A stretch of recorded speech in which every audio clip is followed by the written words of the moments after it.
کے موجودہ تعلیمی نظام کے بارے میں آپ کا کیا تبصرہ ہے؟ ہم ابھی ایک ایوولوشنری فیز سے گزر رہے ہیں۔ پاکستان میں اسکول ایجوکیشن میں ایک بالکل ڈفرینٹ نظام ہے۔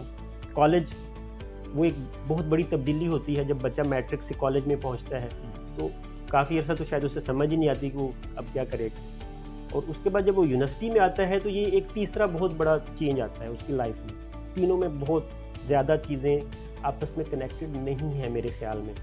تو اسکول سے لے کے یونیورسٹی کے درمیان جو یہ فرق ہے اس کو ہمیں ختم کرنا چاہیے۔ اس کا بہترین طریقہ یہ ہے کہ جو ایک تو سلیبس اس کو ہمیں امپروو کرنا چاہیے، دوسرا جو ٹیچرز کے درمیان ایک کمیونیکیشن کا کوئی چینل ہونا چاہیے۔ جب ایک بچہ میٹرک کر کے کالج میں جا رہا ہو تو وہ کسی نئی جگہ پہ نہیں جانا چاہیے۔ اسی طرح جب کالج سے ایک بچہ یونیورسٹی میں انٹر ہو رہا ہو تو اسے بھی وہ کوئی نئی جگہ نہیں لگنی چاہیے۔ دوسرا ابھی جو ہم ون سلیبس کے حق میں اور اس کے خلاف بہت ساری بحث ہو رہی ہے، وہ ہونی چاہیے، یہ بڑی پازیٹیو بات ہے۔ تو ہماری سوسائٹی نے پچھلے 70 سال میں جو چیزیں کی ہیں میرے خیال میں ہم وہ یکدم ختم کر کے تو ایک نئی چیز شروع کرنے جا رہے ہیں۔ یہ کسی طرح سے ایک فیزز میں ہمیں یکدم نہیں کرنا چاہیے، مرحلہ وار ہمیں ون سلیبس پہ بے شک جائیں ہم، لیکن مرحلہ وار انہیں کرنا چاہیے۔ بالکل ایک چیز کو ایک دن میں ختم کر کے بالکل ایک نئی چیز کو شروع کرنا، یہ تعلیم کے لیے بھی اور ہماری جیسی جو ہماری معیشت ہے، ایک مڈل کلاس فیملی، اس میں سروائیو کرنا اس کے لیے بڑا مشکل ہے۔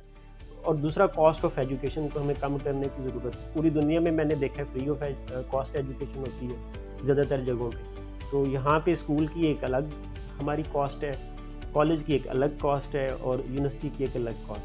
تو کاسٹ آف ایجوکیشن بھی ایک بہت بڑا مسئلہ ہے ہماری جیسی قوم کے لیے۔ ہمیں اس پہ تھوڑی گورنمنٹ کو بھی اور سوسائٹی کو تھوڑا انویسٹ کرنا چاہیے۔ اور باقی جو سلیبس ہے، اگر یونیورسٹی کی بات کروں تو میں کافی مطمئن ہوں، یہاں کے سلیبس کافی بہتر ہے، لیکن کالج کے اور اسکول کے جو سلیبس ہیں وہ کافی آؤٹ ڈیٹڈ ہو چکے ہیں، ان پہ ہمیں مزید کام کرنے کی ضرورت ہے۔ جی، کھانوں کے حوالے سے بات کریں تو کھانے میں کیا کیا پسند ہے؟ آپ کی فیوریٹ ڈش کون سی ہے؟ دال چاول بڑے شوق سے کھاتا ہوں جی میں، اور چکن کی کوئی بھی بنی ہوئی جو ڈش ہے۔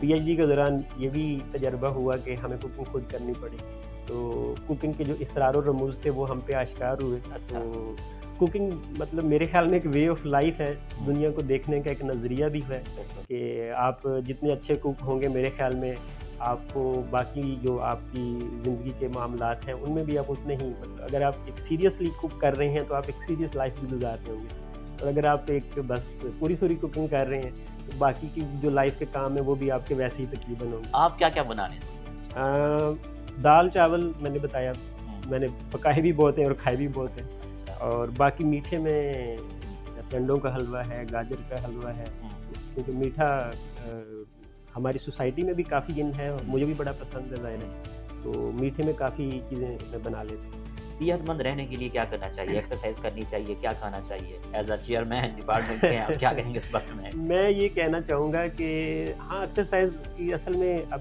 ہماری جو ایک لائف سٹائل بن گیا ہے اس میں گنجائش بڑی کم ہے۔ ایکٹیو لائف گزارنی چاہیے۔ آپ اپنے جو روزمرہ کے کام ہیں اگر ان میں آپ اپنی فزیکل ایکٹیویٹی بڑھا دیں تو ایکسرسائز کا اگر موقع ملے تو یہ تو اچھی بات ہے، لیکن نہ ملے تو اپنی جو ڈے ٹو ڈے لائف ہے اس میں آپ ایسا کریں کہ آپ کو زیادہ کام کرنا پڑے، آپ کو زیادہ چلنا پڑے۔ لائک آپ شاپنگ پہ جائیں تو گاڑی پہ نہیں جائیں، وہ چیزیں بھی خود اٹھا کے لے کے آئیں، تو یہ بھی تھوڑا سا ایڈ ہو جاتا ہے۔ باقی ایک ہیلدی لائف میرے خیال میں اس میں 3 چیزیں شامل ہیں۔ ایک تو آپ کی ظاہر ہے اپنی گھر کی زندگی ہے وہ آپ کیسے گزار رہے ہیں، اس کے بعد آپ کی جو سوشل لائف ہے، اور پھر تیسری آپ کی مذہب کی لائف ہے، تو آپ اپنی نمازیں کتنی پڑھتے ہیں، آپ حقوق العباد کا کتنا خیال رکھتے ہیں، اور جو دنیا کے معاملات ہیں ان میں کتنے آپ ایمانداری سے چیزوں کو کرنے کی کوشش کرتے ہیں، یہ بھی آپ کی صحت پہ ان چیزوں کا بڑا اثر ہوتا ہے۔ ٹھیک، ڈاکٹر صاحب آخر میں سننے والوں کو، دیکھنے والوں کو، اسٹوڈنٹس کو، فیکلٹی ممبر کو آپ کا کیا پیغام ہے؟ میں اپنے جو پیرنٹس ہیں خاص طور پہ میں انہیں یہ پیغام دینا چاہوں گا کہ اپنے بچوں کو پڑھائیں، ضرور پڑھائیں۔ ہماری قوم کو اس کی بہت ضرورت ہے اور ہماری فیملیز کو بھی اس کی بہت ضرورت ہے۔ ہمارے پاس زیادہ مڈل کلاس فیملی کے بچے ہوتے ہیں تو فائنینشیل ایشوز میں نے زیادہ تر دیکھے ہیں، تو ان وائس چانسلر صاحب نے بھی اس پہ بڑا کام کیا ہے اور پوری سوسائٹی بھی ہماری کو کرنا چاہیے۔ اور ایجوکیشن کو ہم اگر لازمی کر دیں اپنی تمام قوم کے لیے تو میرا خیال ہے ہمارے سارے مسئلے حل ہو سکتے ہیں۔ تعلیم صرف ہمارے تمام مسائل کا حل ہے، جو بہت زیادہ کہہ لیں امیر فیملیز ہیں ان کا بھی، اور جو بہت زیادہ غریب فیملیز ہیں ان کا بھی۔ اگر کوئی ایک چیز پورے پاکستان کو ٹھیک کر سکتی ہے تو وہ صرف تعلیم ہے۔